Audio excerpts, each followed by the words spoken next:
Hello everyone, welcome study जी के platform में।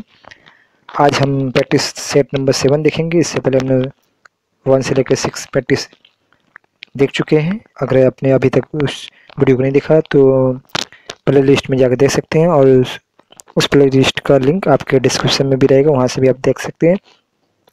तो आज के प्रैक्टिस सेट में हम लोग देखेंगे political science related most important question जो आपके पेपर में जरूर से आएंगे, और ये तैयारी आपकी जीत की रहेगी ताकि आप CUET BHU BEd में एक सीट जरूर पक्का करें। तो आइए देखते हैं प्रैक्टिस सेट नंबर 7। तो पहला क्वेश्चन है कि पंचायत राज सम्मिलित है। पंचायत राज सम्मिलित है किस सूची में? ऑप्शन है संघीय सूची में, राज्य सूची में, समवर्ती सूची में या अवशिष्ट सूची में।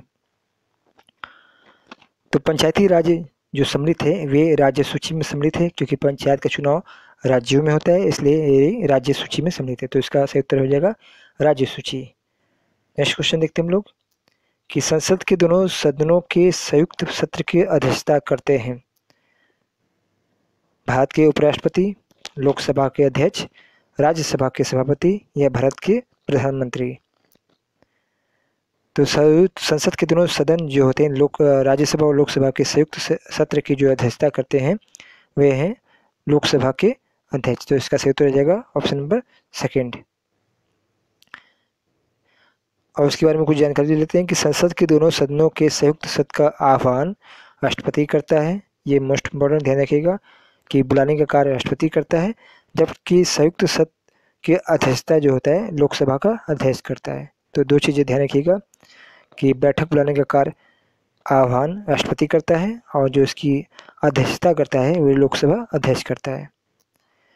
अगला क्वेश्चन है कि लोकसभा के अध्यक्ष को अपना त्यागपत्र किसे संबोधित करना पड़ता है?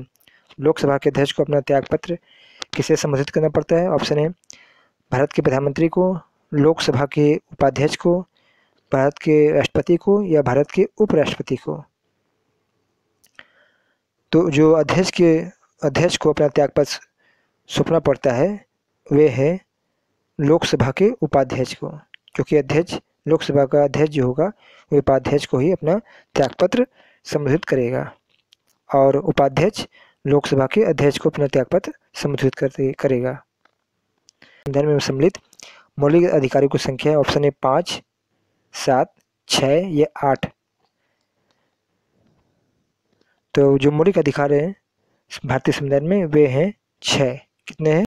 6 मौलिक अधिकार हैं, और संपत्ति का अधिकार जो था 7वां मौलिक अधिकार उसे 44वें संविधान संशोधन द्वारा हटा दिया गया।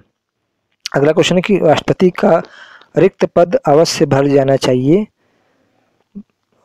कितने माह के अंदर? 1 माह के भीतर, 4 माह के भीतर, 6 माह के भीतर या 1 वर्ष के भीतर।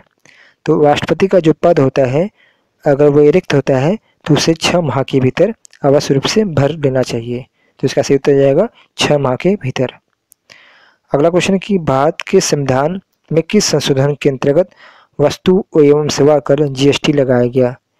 ऑप्शन है 97वें संशोधन, 99वें संशोधन, 103वें संशोधन या 101वें संशोधन। तो GST जो लगाया गया था वे संशोधन जो था वे था 101वां संशोधन। तो क्या हो जाएगा इसका आंसर? 101वां संशोधन। अगला क्वेश्चन है कि किस संविधान संशोधन एक्ट के तहत मतदाताओं की आयु 21 वर्ष से घटाकर 18 वर्ष की गई? तो आपको संशोधन बताना है कौन सा संशोधन था। ऑप्शन है 61वां, 62वां, 63वें या 64वें में। 61वें संविधान संशोधन द्वारा मतदाता की आयु 21 वर्ष से घटाकर 18 वर्ष कर दी गई। देखते हैं कि संविधान संशोधन हेतु विधेयक सर्वप्रथम कहाँ प्रस्तुत किया जाता है। तो यदि संविधान में संशोधन करना है तो सबसे पहले विधेयक कहाँ प्रस्तुत किया जाएगा? ऑप्शन है संसद में, लोकसभा में, राज्यसभा में या राज्य विधानमंडल में। तो जो इसका सही उत्तर होगा वह होगा ऑप्शन नंबर ए, संसद में सबसे पहले विधेयक को संशोधन हेतु प्रस्तुत किया जाएगा। नेक्स्ट क्वेश्चन है क्वेश्चन नंबर 9। संविधान में संशोधन की पहल की जा सकती है केवल लोकसभा में, केवल राज्यसभा में, केवल राज्य विधानसभाओं में या संसद के किसी सदन में। तो संविधान संशोधन की जो पहल की जा सकती है वे संसद के किसी भी सदन में की जा सकती है। तो इसका सही उत्तर हो जाएगा option number D. Question number 10 है कि भारत के संविधान में किस वर्ष पहली बार संशोधन किया गया? वर्ष है 1960 में, 1961 में, 1954 में या 1951 में। तो भारत में जो पहला बार संशोधन किया गया संविधान में वे था वर्ष 1951 में। तो इसका सही उत्तर जाएगा option number D. Next question है कि निम्न में से कौन सा संशोधन अधिनियम मिनी संविधान नाम से जाना जाता है? तो मिनी संविधान नाम से जाना जाता है या माना जाता है। ऑप्शन है 7वां संविधान संशोधन 1956, 24वां संविधान संशोधन 1971, 42वां संविधान संशोधन अधिनियम 1976 या 44वां संविधान संशोधन अधिनियम 1978।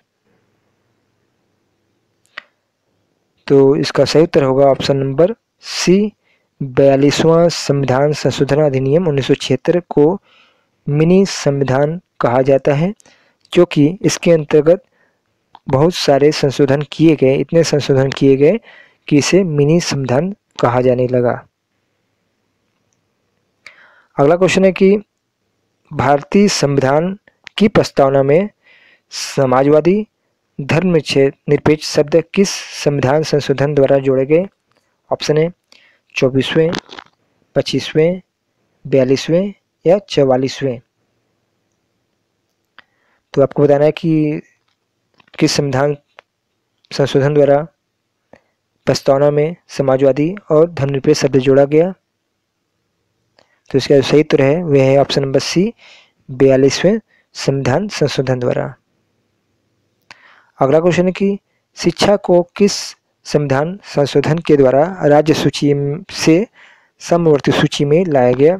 ऑप्शन है 24वां, 36वां, 44वां या 42वें। तो जो इसका सही उत्तर है वह है ऑप्शन नंबर डी, 42वें संविधान संशोधन द्वारा शिक्षा को राज्य सूची से समवर्ती सूची में लाया गया।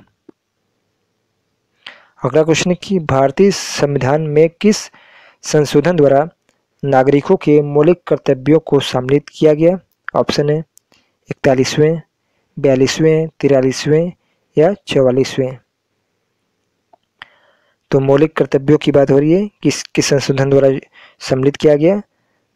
तो जो इसका सही उत्तर है वह है ऑप्शन नंबर बी, 42वें संविधान संशोधन द्वारा मौलिक कर्तव्यों को सम्मिलित किया गया। अगला क्वेश्चन है कि भारतीय संविधान अनुच्छेद 51A नागरिकों के मौलिक कर्तव्यों से संबंधित है। ये किस संविधान संशोधन में इसे लाया गया?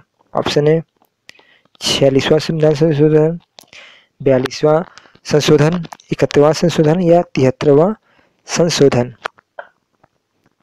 तो जो इसका सही उत्तर है वह है ऑप्शन नंबर बी, 42वां संशोधन।